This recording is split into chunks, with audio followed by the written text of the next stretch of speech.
Hello everyone and welcome back to the channel. What's happening? Hello everyone. Hello everyone. What's happening? Hello everyone. Happy holidays everyone. I am Michael Matera and I am excited to be here sharing my third, I messed that up. Sharing my third year's list of great games for your sort of holiday guide. Games that are good for your classroom, games that are good for your students, games that are good for your living room.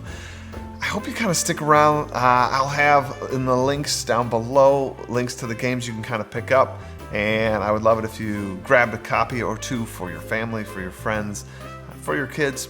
Make a little tradition. But without further ado, we have to sort of dive into these games because there's 10 of them. And I love games, so I can talk a lot about games. So I apologize if this is a little longer than the content that's usually on the channel, but this is kind of tradition. I do it every holiday year now for 3 years. So let's get down to 10 games that are new to me this year. They might not have been new to the industry that I absolutely loved.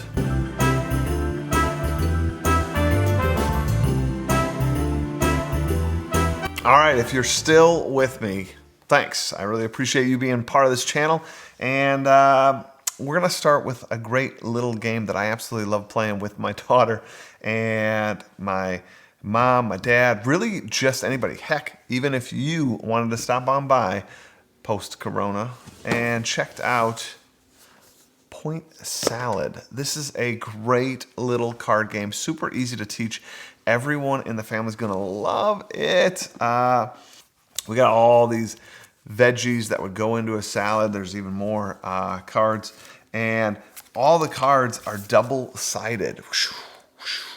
And on one side of the card is a bunch of ways to score, and you can kind of see that, like, you know, this card is collect so many of these, or this combination's worth 5 points, right? But every card being double-sided, and there's 100 and some cards in the game, you have 100 different, like, sort of scoring mechanics that you could be playing with. And you're going to select these, you're going to put them into your sort of tableau, and then you're going to be trying to meet those goals. So you're going to try to get a lot of tomatoes because you have tomato scoring. You're going to try to get some spinach with some carrots because that's good scoring for you. You're going to try to avoid the onions because you have like a positive for the carrots but negative for the onions. You get the point. Super simple to play.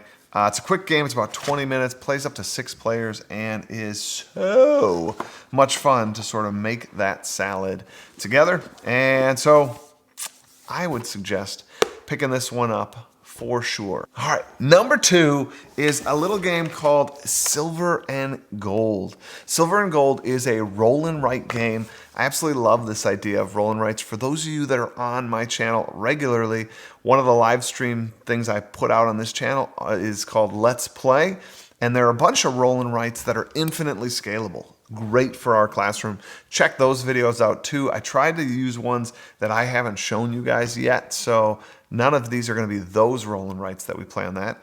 This one I can't play on the live stream because we need to be at the same table. This one's not infinitely scalable, so it's not great for your classroom, but awesome for your house. Silver and Gold. There are these cards that show these different sort of Tetris shapes that you're trying to like fill in your cards. When you fill them, you get a new card, and then you kind of add that to your scoring pile. Super cool though, you write on the cards with this dry erase marker. The cards are sort of this special material in which you kind of write on the cards, and I just think that's super fun, and it's an interesting little puzzle. Great, easy game anybody can pick up. Plays 2 to 4 players in about 20 minutes. So think about picking up Silver and Gold. It's a really unique roll and write game. Now I want to get into kind of a different gamery sort of game, but all these are great to sort of start a collection with. So don't worry, none of these are super heavy board games. Maybe if you guys drop in the comments below if you'd want to hear some of my more like gamey games, if you kind of drop that in the comments, I'd be happy to make that video. But I thought these would all be good ones to sort of start a collection or expand in a collection with. And this one's trying to sort of fill the space that Monopoly would play. Don't tell John Meehan that I'm talking about Monopoly because I don't like Monopoly. But that's basically because it's not a very good game. And this game, this one I'm going to pull right in here, This game, Railroad Tycoon, is a fabulous replacement for it. It's a big box. It's got some awesome bits and fun little pieces that all like match. It's a beautiful game, right? So you got great components, but it's the same idea of Monopoly in terms of building kind of an engine. You're going to buy certain things. You're going to buy certain factories, certain warehouses to sort of store your goods at and all this other stuff. And there's this stock market where the prices of these goods are fluctuating up and down, up and down. And so trying to like buy low, sell high, invest in the right industries so that you also can kind of make those products a little easier so that you can then sell those products. Then there's some railroads that you can kind of invest in and some towns that you can make connections with. Sounds super complicated. Boom, I play this with my 10-year-old daughter and she loves it. I love it. Again, play it with some adults. They love it. Played it at my game club, sort of at school with 6th graders, and they loved it. You have all these complicated things happening, but the way the game sort of streamlines it, you never feel heavy on rules. You really feel like you understand what you can do at any given moment. But you're in control. You have the choices to make. Like, what are you going to sell? What are you going to hold on to? What are you going to get rid of? Like I said, what are you going to invest in? Just a beautifully designed game. The pieces are gorgeous. They're all of these crafted wood pieces that, you know, match the things, like whether it's like coal or iron or, you know, corn or whatever, or wheat, I think. So there's all sorts of nice cards. The things look great. It's beautiful. I love it. I hope you guys pick it up. It plays 2 to 6, and it plays in 60 to 90 minutes. So again, unlike Monopoly, you're not giving up your whole weekend to play it. You're not going to be wringing each other's necks. But what you are going to be doing is saying, can we play that again? Because this is one of those things, it's going to just churn in your mind, and you're going to kind of wake up the next day and say, like, I think we got to try this again because I want to invest a little more in the railroads, a little less in this. It's awesome. Number 4, guys, for this holiday season, this is just a fun sort of party game that I think you guys should really consider picking up. Stephanie Crawford introduced me to this one. Absolutely love it. Plenty of laughs, and that is Rhino Hero. Rhino Hero it's made by Haba Games, which is a great company for buying sort of kids games, younger kids games, and you would think this one, Rhino Hero, is a younger kids game. It's not, but it is. You are kind of a mix of playing Uno. You're going to have a deck of cards or a hand of cards, and you're going to be trying to get rid of those cards. But at the same time, getting rid of those cards means you're adding it to this card house, this card structure that you're building with the cards. And you can win by getting out of your cards, a la Uno style, or you can win by all these cards have little challenges on them, if you will. So I could play a card and I could skip your turn. That's not really a challenge. But I could play a card and it causes you to have to lay a card on the tower a certain way. And if you knock it down, we all win. So there's kind of a shared victory or a personal win victory if I get rid of my cards. Always fun, right? Think of the laughs you have with Jenga. Think of like how hilarious it is, that moment the tower knocks down, that moment of anticipation. I've had so many good memories with my students, so many good memories with my family, playing this Rhino Hero, and it's just worth the buy for sure. It's light, it's not too thinky, but it's just a good time every time. So that's worth picking up for sure. Coming in at number 5, not that these are in any sort of rank order, just thought I would say it. But coming in at number 5 is Century Spice Roads. This is a great introductory game to sort of more thinky board games. But again, not too hard. I could teach this to anybody. It's what we call a gateway game. This gets people kind of excited to play these new modern board games because you're constantly in control of your choices. You get to make all sorts of choices. This one, you're trying to score the most points over the course of the game. The game is you collecting sort of these trade cards in which you sort of met the needs of this trader. So you're collecting these resources, and then like there are out there these like people that want to buy a certain set of resources. They need 3 chilies to nutmegs or whatever. And if you have 2 nutmegs and 3 chilies on your turn, instead of picking up another card or picking up resources, you could sell those goods to that guy and then collect it for the points down below. But once you've collected so many cards, the game then is over. Everyone has one more round to try to sort of maximize those points. And it is such an interesting thing where you're kind of adding to your deck of cards, giving you more choices on a future turn. Or are you collecting resources this turn to have more resources so that you can meet the needs of these merchants? Or are you meeting the needs of a merchant? But really, it's just one of those 3 choices every turn. But the combinations, the way those merchants come out, the combinations that you're going to create in terms of the cards you're picking up to add to your hand, kind of make a unique hand just for you. It is super fun. And the other cool thing with Century Spice Roads is the designer of this one, Emerson Masucci, did a really innovative thing that I've never seen. There are 2 other games in this line that you could also pick up. I'll have links down below. Century Spice Road and the whole series, the games change, so they're different, but a lot of it stays the same. You still have this sort of similar sort of deck of cards. You're still collecting resources and trading them out. So there's a whole lot of familiarity in this game, in this line. But then he also, and this is what's crazy innovative, Emerson Masucci made it so that you could play them together. So you can play Century Spice Road with the Century New World or the Century Far East. And that's so crazy that you can combine like 1 and 2, 2 and 3, 3 and 1, all 3 of them together with just subtle rule changes. I'll have to admit I have not played all of those combinations, but I'll also admit that I do own all 3 games and find each of them a unique twist, a fun twist, and definitely all worth picking up. But this is the first in the line. This one plays 5 players, again, done in about 45 minutes. Always interesting, always fun. Consider picking this one up. All right, another great one that's similar to that in that you're building a deck of cards while you're sort of doing something down on a board. That is this game. It's probably my daughter's favorite or most played game. I can't even fit myself in frame. How's that? Boom. El Dorado, the quest for El Dorado.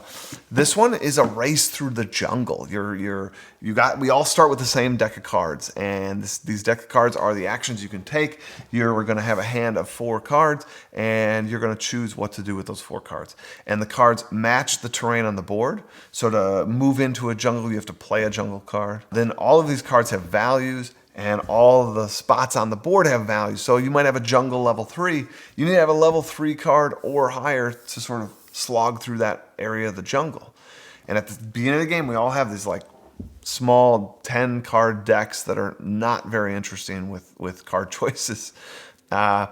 But there's a shop off to the side where we can personalize our deck. I can play some cards that have coins on them and say that I want to buy this card. And we put that card in our discard pile. But once we go through our 10 cards, which is pretty quick when you're drawing 4 cards, then you shuffle back all those cards, your discard, and now you have kind of that 11th new card.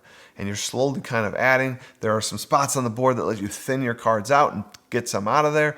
And you're really like optimizing this deck. That's really the game, and that's really the meat of the game, is central, like building this awesome deck to sort of tackle this board. And the cool thing about the board, which I forgot to mention, is it's a modular board, which means you can make all sorts of combinations, and so you're kind of never going through the same jungle. The game gives you like 8 kind of cool setups that you can do, but literally you could do a million different setups. My daughter and I love this game. Plays awesome at 2-player and also super awesome at 3 or 4. I absolutely love it. This big 2 thumbs up from me. So think about picking up Quest for El Dorado. Absolutely add that one to your collection. All right, just a reminder, guys, these are not in any sort of likability order. I really do love all of these. You kind of hear me shining some good light on some of them. That El Dorado is magnifique. This next one is a different style game. This one is a cooperative game. So I thought like, all right, let's do something that we're kind of working together. But this one's way different in terms of that working together, and that is Magic Maze. Magic Maze, the storyline here is we're a bunch of adventurers but you actually don't play the adventurers. I'll get to that. It's weird. But there are a bunch of adventurers, and they've lost their items. They don't have their axe, and they don't have their like little mage stuff, and right? I don't know. Doesn't matter. You don't need to know that. The point is, they need to go into a mall and steal it. And the mall is this deck of room tiles that we haven't seen yet, right? And you have these 4 adventurers starting on the first tile, and they move to some of the doors, and then we flip over more of sort of the mall, and you sort of see this mall grow. It's going to be different every time. You mix those tiles up, yada, yada, yada. Here's the cool part, though. One in front of us all is a little card that tells us which way we can move characters. So maybe I have the card that only lets me move people to the left. Maybe you have the one that only lets them move to the right? And other people around the table have all the other directions and some of the other special abilities in the game. And the 4 adventures are there. There's a little sand timer. We flip it. The game has started, and now we have to move those characters. And I'm not one of those characters. I'm just the guy that can move people to the left. And so I'm looking at those guys. I see that, oh, the yellow needs to move to the left, so I'm going to move the yellow guy to the left. But now he needs to move up a couple spots, and I need this guy over here to notice that. And so then he's going to move him up. And then, like you noticed, he's got to go to the right now. So we move him to the right. Super awesome, except I forgot to tell you something. You can't talk during this. So they actually give you a piece that you can lay in front of somebody to be like, hey, pay attention to you, because I need your ability, but I can't say that. And the sand timer's ticking down, and then there's spots on the board that lets us flip the sand timers over to give us a little more time, but those are limited. And the game has a cool, like, it keeps getting more complicated, but the game lays it out so that you play kind of the easiest level, and it's super easy to get and super easy to understand. And then it kind of adds one more thing. And then you play that, and it's like a neat, level 2 challenge, and then level 3 comes, and it's just one more thing. So it's not hard to learn. The other mind-blowing thing is it plays up to 8 players. It is good at the lower amounts as well as the higher amounts. My daughter and I have played it ourselves. I've played it with family, friends. Super fun. It always produces crazy laughs. There's always an amazing debrief afterwards. Like, why didn't you understand? I'm telling you, why didn't you move that guy right? I needed him to move right. I sat there, I laid the piece in front of you, but you didn't do it. What the heck? And they're looking at you like saying, you didn't move the purple guy. I needed the purple guy moved. It is so funny to hear these things and hear it from other people's perspectives. That one is just a delight as well, and kind of different. It's a little shorter, though, than the others. Like I said, it's only about 15 minutes, so we often play several rounds, right? And that's why there's those different levels.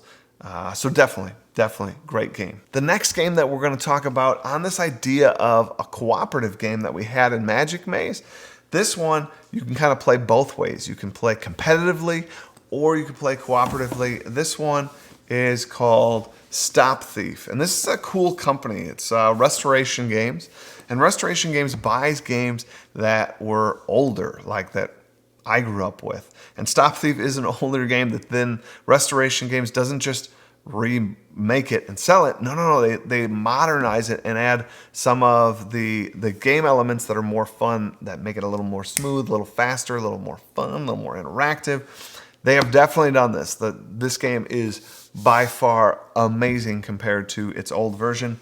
One of the things it adds, which is really cool, is it actually has an app on the phone that you can play with the board game. So you're trying to figure out where the thief is. If you're playing the competitive game, I need to find where the thief is before you do, because if I arrest the thief, you kind of get the ransom. It's almost like you're a bounty hunter, if you will. I think that's probably a better sort of version of what's happening. But the app will play certain sounds, like each turn that the bad guy has to move, you hear it on here, and those audio clues kind of start to give you a location of where he is, because you start to figure out, like, well, you heard the window crack, so he went out a window, but then you heard him cross the street, but then you heard him open a door. So where's there a window that's within like 3 steps to a door? Hey, there's only 2 spots on the board. He's either here or here, right? So then you start moving in, and then all of a sudden you hear him open another door or do another audio clue, and you start to figure out exactly where he is. It's amazing. You really feel like a genius when you do it,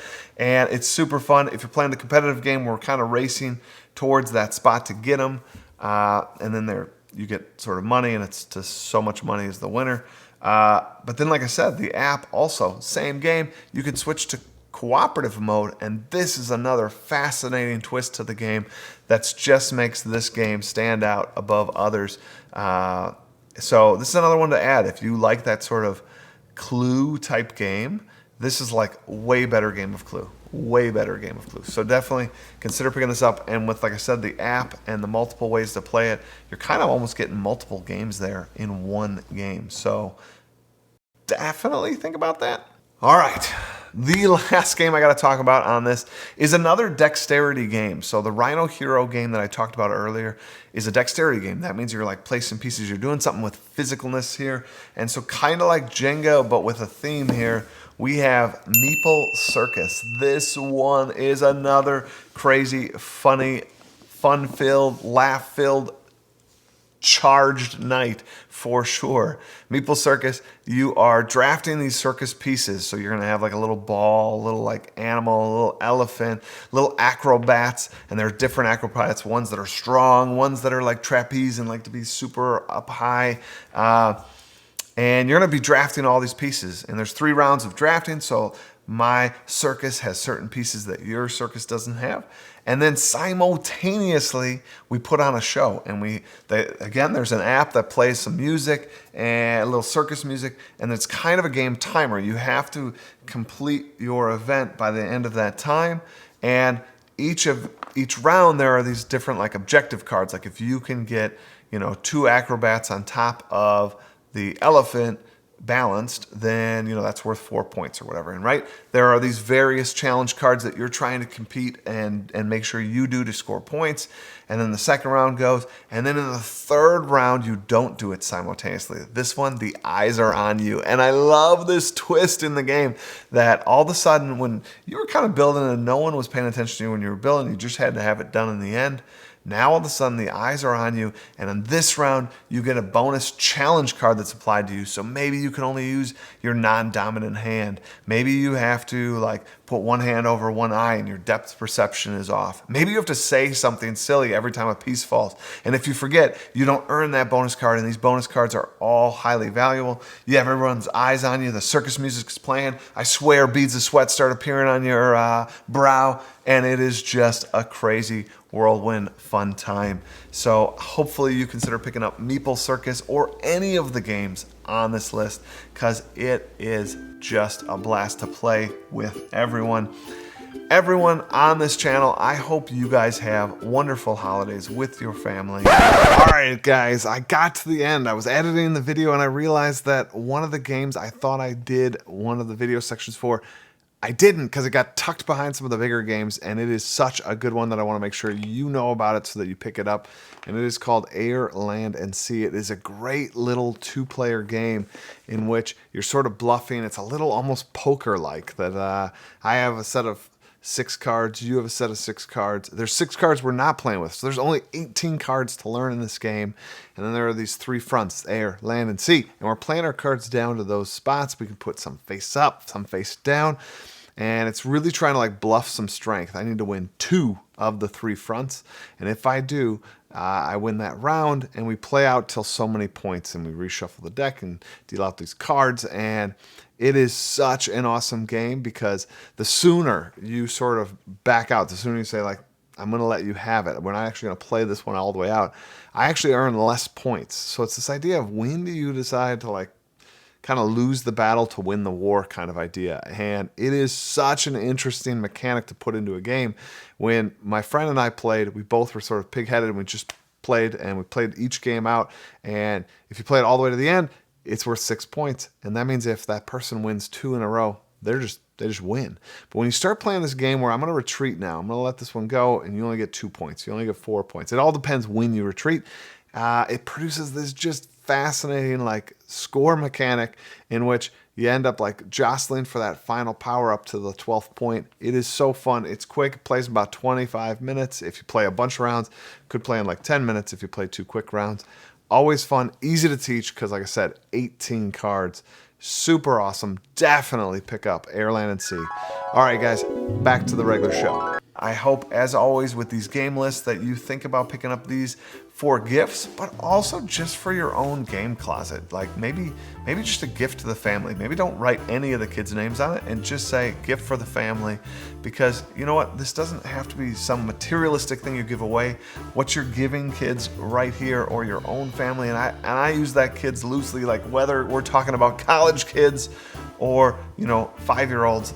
What you're giving them is like memories. You're giving them memories and moments together, and nothing beats that. So hopefully you consider picking them up. As always, I'd love it if you sort of hit the link down below to subscribe. Love it if you used some of those links down below to pick up these games, or check out a friendly local game store. I will admit the links down below are affiliate links, so if you do, it doesn't cost you anything extra, but it helps the channel out a little bit, and I would love that if you could help me out. Lastly, I hope you guys have a wonderful end to 2020, and I'm really looking forward to seeing you on this channel, as well as playing some games on the Let's Play on this channel, maybe catch a teacher's table on this channel.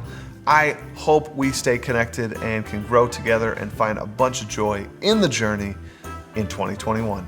All right, guys, take care.